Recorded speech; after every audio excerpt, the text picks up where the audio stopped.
What is the law of averages and how can you increase the probability of success by utilizing it for your particular situation? So basically, the law of averages is a formula to calculate the potential for success or failure in any given situation. And you got to know the numbers. It's kind of like the hard work beats talent theory. Even if you got talent, this is your insurance policy.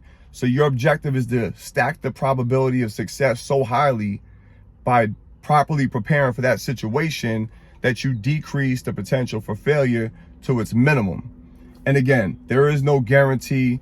It's not an exact science, but it's definitely much better to go into a situation knowing the numbers and having a clear objective as to how to achieve victory by implementing the strategies and the tactics to get those numbers where they need to be. So basically, and this applies to everything, whether it's hitting your target weight, getting your money right, winning a fight, it applies to everything.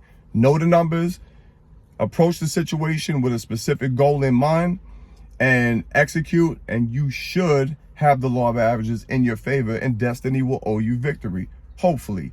And again, excluding the variables of getting robbed, getting knocked out, and there it applies again.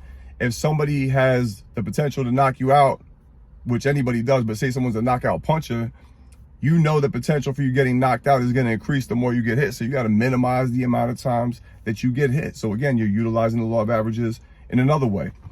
So let's just say specifically for boxing, you're fighting a 3-round fight, 2-minute rounds. The average fighter in your weight class throws 50 punches per round.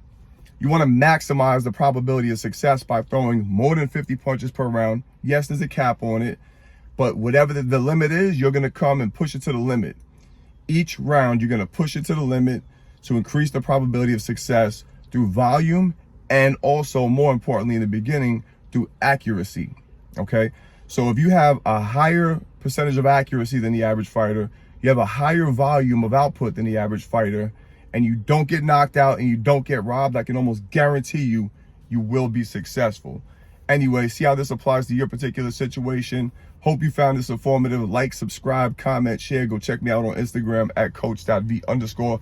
Online course is out now. Link is in the description. It's amazing. Check it out when you get a minute. Till the next time, we out of here. Out.